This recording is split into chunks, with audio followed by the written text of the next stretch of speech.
Behold, your Lord said to the angels, I am going to place a vicegerent on earth. The Arabic word is khalifa. It means a representative or an emissary of mine. And they said, the angels said, will you place therein one who will spread corruption and shed blood, while we celebrate your praises and glorify your holiness? And God said, he said, truly I know what you do not know. See, that's the verse that hooked me. That's the verse that caught my attention. That's the one that kept on making me read the story again and again and again. Because listen to the way it begins. Behold, your Lord said to the angels, I am going to place a representative of mine on earth, a vicegerent of mine, an emissary, one who acts on my behalf. I thought, that's not the way it goes. You're not supposed to be placing man on the earth in some positive role. You place man on earth as a punishment for his sin. Clearly, I knew the author didn't quite get the point. But still, it was an amazing line. But then I come to the next line, and it says, and the angels say, will you place therein one who will spread corruption and shed blood, while we celebrate your praises and glorify you? I looked at it again. I couldn't believe the question. I looked at that and I said, exactly.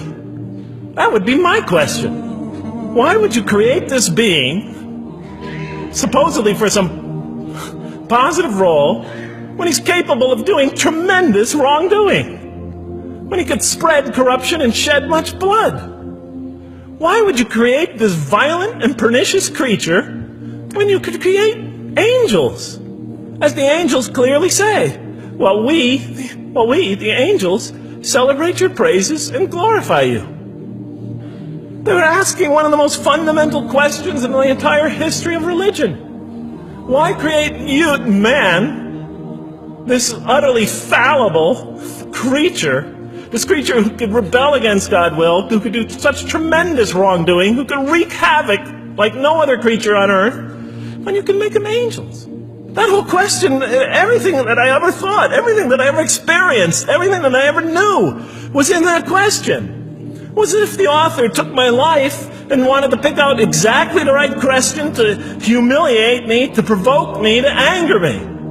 Why create man, this most destructive and violent creature, when you can make them angels? And then look at the answer. And he said, God said, truly I know what you do not know. You know, in modern parlance, we would say, I know exactly what I'm doing. I read that and said, what? You know what you do not know? You know exactly what you're doing? Well, please inform me. Tell me what you're doing. You can't just get off that easy. You can't just tell me you know exactly what you're doing. Not after what I've been through. Not after you made me this way. And then I realized, of course, I was arguing with a God I didn't even believe in. And that would happen several times as I read through the Quran. And sometimes I would just get into so agitated by what I read, I'd start arguing with this voice that I'm reading before me, that's calling to me. So we turn to the next verse. It turns out that the Quran just doesn't dismiss the question. It starts to answer it a little bit. And in the next verse it says, and he taught Adam, God taught Adam, the names of all things. And then he placed them before the angels and said, tell me their names if you are right.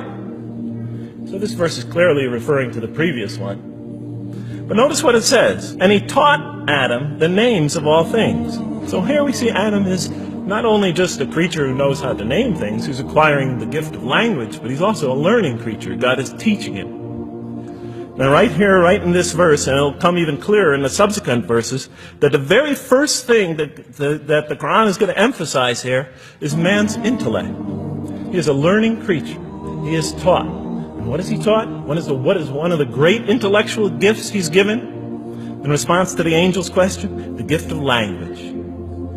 Because through language, mankind can not only learn, but he could learn things not only through his own experience, but he could learn things that other people have experienced of times and places that are hundreds, thousands of years and miles separated from him. And so that all our knowledge becomes cumulative. Every generation learning from the generation before it. I'm learning today from authors I read from other sides of the world that may have existed 2,000 years ago. And so we all contribute to our collective learning and knowledge. And so what I'll see later in the Quran, And the Quran will emphasize this again and again and again. Like in one verse it says, read in the name of your Lord who created a man out of a tiny creature that clings. Read, it commands the reader. For your Lord is most bountiful. Why is he most bountiful? What great gift did he give you? For he taught man the use of the pen, and through it taught him what he otherwise could not know. And he taught Adam the names of all things. And then he placed them before the angels and said, tell me their names if you are right. Okay, you have this you have this natural question about this creation of mankind. Here, this mankind is this human being, this human creature is a learning creature. He has many intellectual gifts. Here, I'm going to place these things before you. Tell me their names if you are right about man. And what did the angel say? Glory to you. We have no knowledge except what you have taught us. In truth, it is you who are knowing, the wise. They say this task, this intellectual test that's put before them is beyond their grasp. And so in the next verse we read, and he said, oh Adam, tell them their names. And when he had told them their names, notice how it's just like it's nothing for him. For mankind, he has this phenomenal ability. And that's clearly the point of these verses. Even though I felt that the author didn't quite, it was as if I realized that he didn't misunderstand the story. He was taking one of the great stories in the history of humankind, one of the fundamental greatest stories in the history of mankind, and molding it and using it as a vehicle for an entirely original message. And God said, did I not tell you that I know what is unseen in the heavens and the earth? And I know what you reveal and what you conceal? In other words, didn't I tell you I know exactly what I'm doing?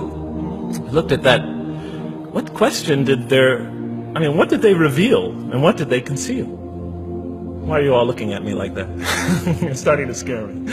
You're all looking very serious. Am I losing you? Wow. Okay. So, they revealed the sinister and evil propensities of man. But what did their question conceal? All you have to do is think about it for a minute. The human beings, yes, they could do evil. Yes, they could do wrong. Yes, they could create misery. But they could also do exactly the opposite. They could choose to do evil. They could choose to do tremendous good. They could choose to do tremendous violence. They could choose to show tremendous compassion. They could choose to live by falsehood. They could choose to live by the greatest truths. So we go on to the next verse. And behold, we said to the angels, bow down to Adam, and they bowed down. But not so Iblis. Iblis is like the father of Satan. He refused and was arrogant. He was of those who reject faith. An interesting statement. And notice why Iblis does not bow down. He refuses because he was arrogant. We often hear what's the root of all evil? In the West, it's always money, greed, etc. Here the Quran says seems to be saying that the root of all evil is not always material wants. It's not always money, it's not always greed. At the heart of evil is arrogance. Putting yourself above all others. Of assigning to yourself special priority and neglecting the rights of others. O Adam, dwell you and your spouse in the garden and eat freely thereof what you wish. But come not near this tree, for you will be among wrongdoers. Then they make the mistake. But Satan caused them to slip and expelled them from the state in which they were. And we said, go all you down, some of you being enemies of others, will be adversaries of others. Some of you will be adversaries of each other. And on earth will be your dwelling place and provision for a time. Let's go back from where we started. First, mankind is being taught. We see he's an intellectual being. Then we show he's a moral being. Moral being means he's a being that's going to have to make choices. And then God gives him this choice. It's not a huge deal. It's not the gravest sin in the history of humanity by any means. It's minor by any standards. They make it, though. We see that God originally intended to put man on earth as his vicegerent. When does God finally put him on earth? What signals that he's ready to begin? He makes his first independent choice. It's not the worst deed in the history of humanity. It's minor on anybody's scale. But it shows that mankind is ready to act on his own.